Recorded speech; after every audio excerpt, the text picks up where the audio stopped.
Today, we're returning to the Great Western Railway for a look at something you might never have heard of. This is the Armstrong Class 440, and I've been using this locomotive more often since making my review of the Great Western Levels 1902 route, so I thought she deserved a dedicated video to herself.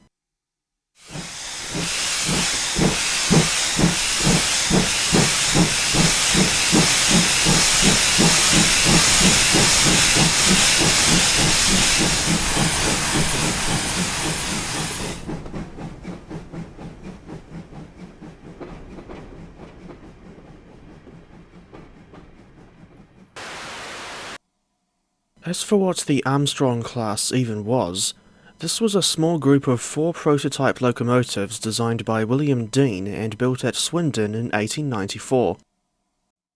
They bore a strong resemblance to the 3031 Dean single class, as they used the same types of boiler and front bogie, but were nominal renewals of 4 of Dean's experimental locomotives, which were originally built in 1886 and 1888 as 240s, and 3 of them, numbers 18, 14 and 16, ran on Brunel's 7 feet and a quarter inch broad gauge.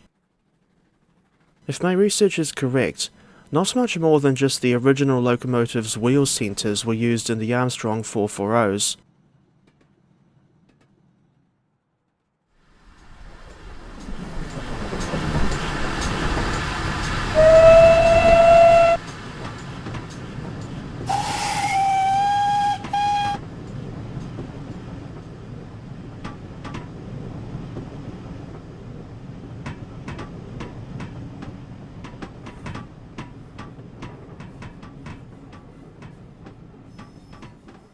The Armstrongs were some of the last purely Victorian-style locomotives built at Swindon, and named after some of the most influential men from the early GWR. The 4 members of the class were number 7, Armstrong, named after Joseph Armstrong, number 8, Gooch, named after Sir Daniel Gooch, number 14, Charles Saunders, and number 16, Brunel. No prizes for guessing who this engine was named after. The Armstrongs were often used on express trains between London and Bristol, until they were displaced to work around Wolverhampton by newer 440s designed by George Jackson Churchwood. Starting in 1915 with number 16, Brunel, these engines were rebuilt with Swindon standard number 2 boilers and became part of the 4100 Flower class. In their flower condition, the engines remained in service until 1930, with number 4169, formerly number 16, Brunel, being the last of her class to be withdrawn. Sadly, none have survived into preservation.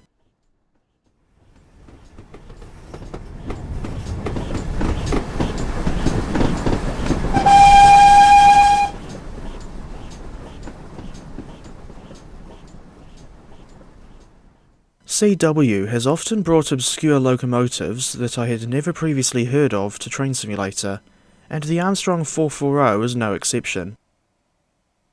This add-on was released in August 2020, and 5 years later, it's still available on the developer's website for £13, or $30.41 NZD, at full price. That's a little bit cheaper than normal for CW add-ons, and I just realised that the price in my local currency, 30.41, is the same number as the static Dean single replica on display at Windsor and Eton Central Railway Station. The livery selection in this pack is quite small, only including 3 variants of GWR green, namely 1894 to 1905, 1905 to 1912, and 1912 to 1915. My favourite of the trio is the original 1894 livery with Indian red frames. No British Railways liveries are included because, as mentioned, the Armstrongs had all been withdrawn and scrapped by 1930, so they didn't survive long enough to see nationalisation. When I was looking around the liveries in the scenario editor, I noticed that the 1912 to 1915 variant doesn't have a copper cap chimney, while the dome and safety valve bonnet are painted green instead of polished brass. Something I noticed on all three liveries was the lamp irons, which look very different from what I'm used to.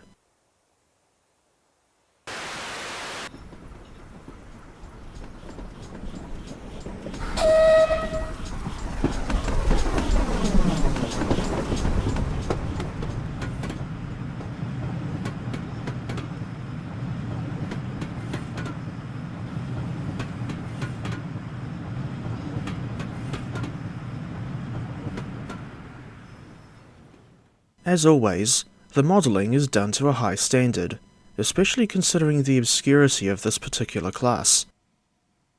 The texturing is similarly well done, and I like how the engines look clean but not absolutely spotless, like they just left the works or were about to be put on display in the National Railway Museum.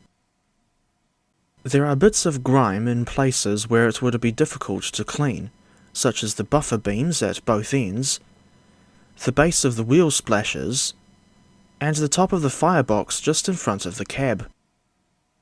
Meanwhile, I wonder how the running board surface got so scratched up, and while I'm looking around the front of these engines, there's this bizarre thing that looks like a fire hose, but it's apparently a re-railing jack. Possibly my only criticism of the Armstrong 440 is the coal texture. It looks fine from a distance, but it's a different story up close. Another thing I noticed is the builder's plate, which displays the works number 1401, but it has the same works number for every member of the class. As an aside, I still haven't seen the Titfield Thunderbolt, so I usually think of a completely different locomotive whenever I see the number 1401. This locomotive uses an older version of SimNation's Locomotion 1.3 scripting, version 1.3 to be specific, so she doesn't have some of the more advanced features seen on CW engines with Locomotion 2.0 scripting. As for the features with which she is equipped, these include, but are not limited to, the numerous cab camera views,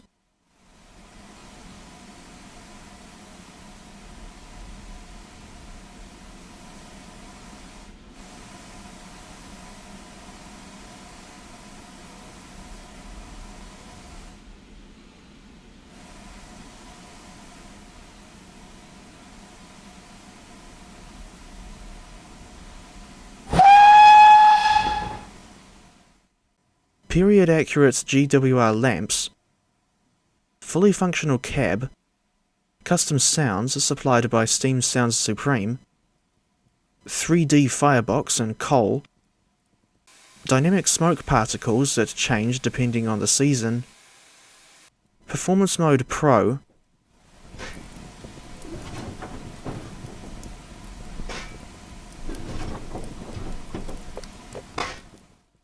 fluctuating water level, presumably depending on the route gradient, customizable head code arrangement, fire intensity synchronized with the exhaust beat, and carefully crafted simulation for realistic boiler management. The Armstrong 440 doesn't include any scenarios, but she does have quick drive consists, 14 of them to be exact. Requirements for these consists are the Matrix Trains Concertina coaches, CW's GWR Wagon Pack 1, and the Clerestory coaches that come with Just Trains' GWR City Class 440. Incidentally, CW have since made their own version of the City Class, but I haven't got either the CW or JT versions yet. One route on which I like to run the Armstrong 440 is the aforementioned Great Western Levels by Golden Age Developments. The locomotive feels right at home on this route, as it is set in 1902. Two more Western region routes that come to mind are the Falmouth branch and Malmesbury branch, even though they are set in 1959 and 1950 respectively, and the Armstrongs didn't really do branch line work. In saying that, The time period and operational suitability don't matter too much to me, as someone who cares very little for historical accuracy in Train Simulator.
When you're driving this locomotive, it's important to keep the fire mass between 36 and 42%, while the water level should be kept between 70 and 90%, as marked on the F4 heads-up display, which I still use out of personal preference, and because I'm so well accustomed to it after the better part of 12 years of playing TS.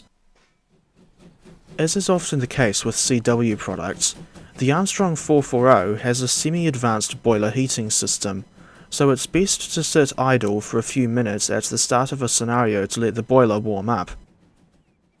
But even when I've kept the coal and water at the right levels, I've found that the engine doesn't steam as well as I thought she would, and she's not as strong as I was expecting.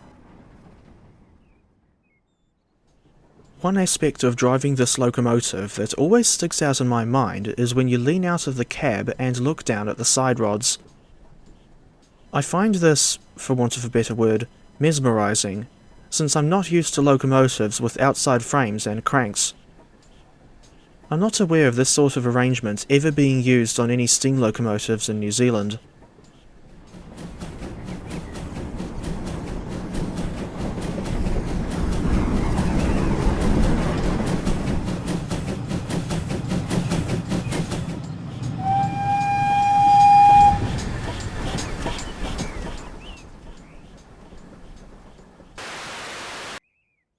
The big and famous 460s, such as the King and Castle classes, are still interesting in their own right, but there's something to be said for the more obscure Great Western locomotives.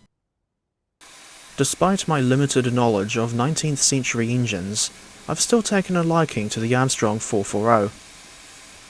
As for whether or not I would recommend this engine to other TS Classic players, I suppose it depends on whether or not you like steam locomotives from this era. In any case, I think this pack from Caledonia Works deserves an oddly specific 7.196 out of 10.